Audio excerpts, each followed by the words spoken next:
Hello, welcome to my art corner. I'd like to welcome you today, so please come in.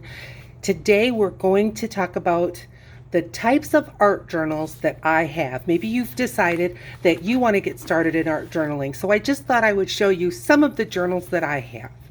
So this first one is from Ranger Company, and it's from Diane Reevely, and this is a Dilutions product, and it's called the Dialogue, and it's with a D-Y because Diane spells her name D-Y-A-N, and she's the one that designed this.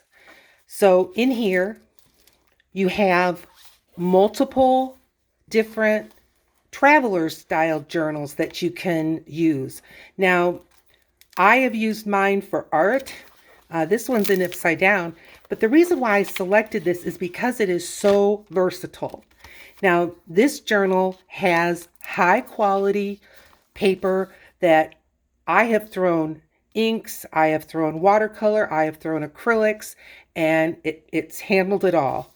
And I enjoy this journal very much because it is very portable. I can take this much of the journal with me and throw it in my bag, or I can take this whole thing and take it with me.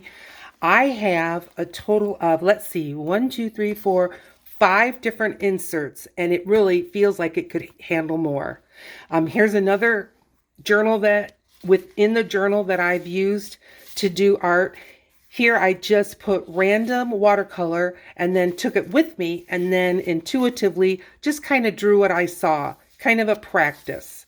And here's some more pen and ink that I did, but then here, spray inks and collage. So it is a very, very versatile journal. I like it because it's so portable. I like it because it's compact and the paper is heavy and it can, like I said, it can handle what I throw at it. So here's another journal. Now this one I purchased at a thrift store and it is just a blank book. It was just filled, and this paper, although it's much heavier than printer paper, I wouldn't call it a cardstock. If I had to guess, it's maybe 90 pound, but I'm not sure. But I found it there, and again, I have thrown everything at it.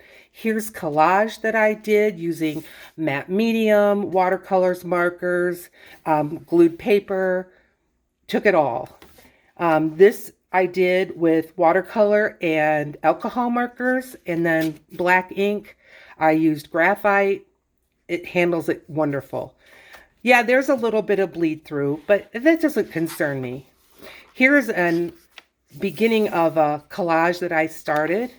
And here's again, I just threw some watercolor on here and then to come back and work on it intuitively. But here I've used acrylics. I've used multiple layers of different mediums, like the gold is an oil-based marker, acrylic on top of acrylic, and again, it can take a licking. So even though something isn't advertised or wasn't designed for an art journal, you certainly can use it as an art journal. Here's some more watercolor with ink, and this I put a coat of gesso on, so it could even handle gesso as well as the watercolor and ink. And again, another collage.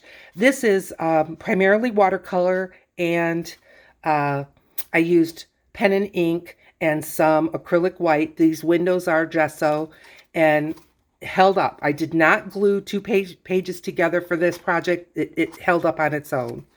So, thrift store blank book. Now here's another book that I used, and this one was Flowers for a Friend.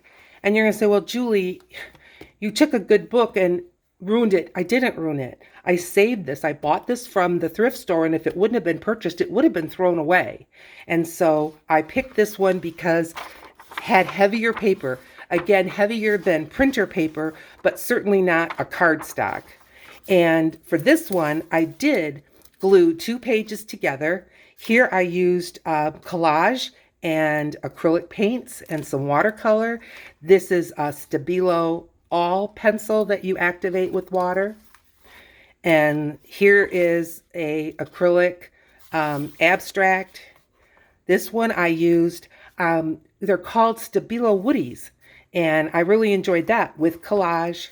So I'm going to show you as we go through more videos on just how to take a regular book like this and turn it into an art journal. This journal is my first art journal, and we're going back to Ranger, and Diane Reevely is the one that designed this, and this is the Dilutions journal.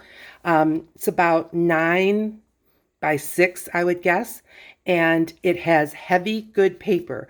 Again, it's designed to take what you can throw at it.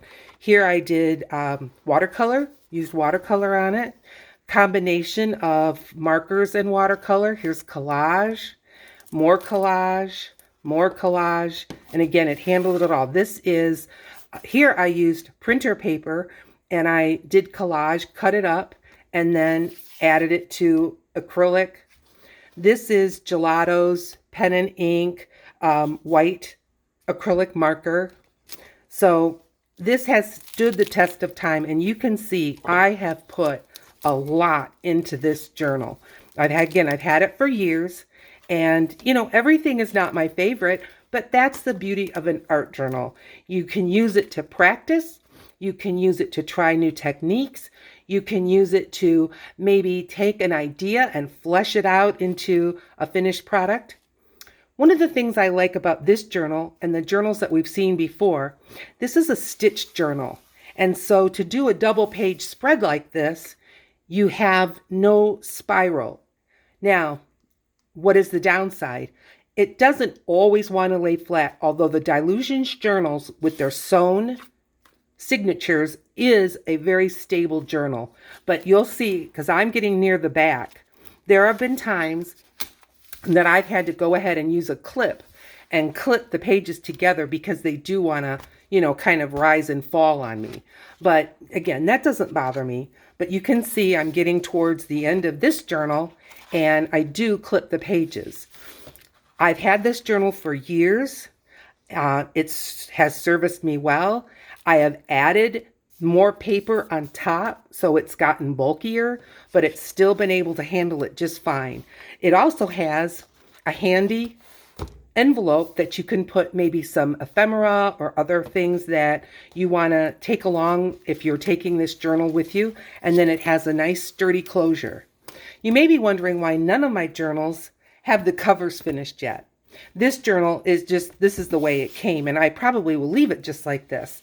But the reason why is I tend to drag my art journals through paint, water, and so I like to finish my covers of my journal when the journal I feel is done, is complete. So here is, now this, some people may or may not call this a journal, but this was a pad of watercolor paper. It came from American Crafts, and it was a grouping or a series, or I don't know what you would call it, but it came under Paper Fashions, but it's 100% cotton rag watercolor paper, nice and heavy. I want to say, again, I can't say for sure, but maybe 140 pounds. It's quite heavy, and it again has taken whatever I could throw at it, but mostly I've used it for watercolor and pen and ink. It is stitched, and it was reasonably priced. I didn't know if I would like it, but this journal was on sale, buy one, get one free. So I thought, well, at that, I can easily go ahead and give it a try. And I really liked it. I'm sad that they don't make it anymore, but I'm sure another company has picked up on this, and I'll be able to replace it with another one. But again, 100% cotton paper, and I primarily use this for my watercolor creations. So this is just a sampling of what art journals can be. I would be interested in if you would put in the comments, what are you using as an art journal? Or what are you considering picking up and starting as an art journal? I do intend to show you how you can take a book that would otherwise be destined for the landfill and turn it into your art journal and work on it. Art journals are a judgment-free zone. And sometimes we think, well, what about canvas? What about other watercolor papers or other? Sometimes those can feel so precious, but when you get started in an art journal like this, if you don't like what you're doing, All you have to do is turn the page. This is just an art journal for you. Enjoy it. Experiment with new products and take your time. And again, if it's something that didn't turn out the way you had in your mind, all you have to do is turn the page. Certainly everything that I've created in my art journals, I wouldn't consider masterpieces. It doesn't matter. But the other thing I liked about it was it gave me permission to keep creating. Because how many walls do we have? How many gifts are we going to give that's our artwork? Yes, quite a bit. However, you still may want a place that you can do your art, learn your craft, and then be able to keep it for yourself or gift it to a friend or relative once you're done. If you would like to know how I'm going to be making an art journal from scratch, I'm planning on getting the papers that I want and learning how to stitch the sides and make my own journal. If that's something you'd be interested in, let me know again in the comments. And while you're in the comments, go ahead and hit the like and subscribe. I'm obviously a new YouTuber creator, and I would love it if you would consider joining me on my art journey. Art is whatever your definition of art is. And your art journal is personal and it's for you to do your experimenting or create your masterpieces. Whatever an art journal means to you, that's exactly what it is. I hope to see you in my next video. Please remember, like and subscribe. Thanks.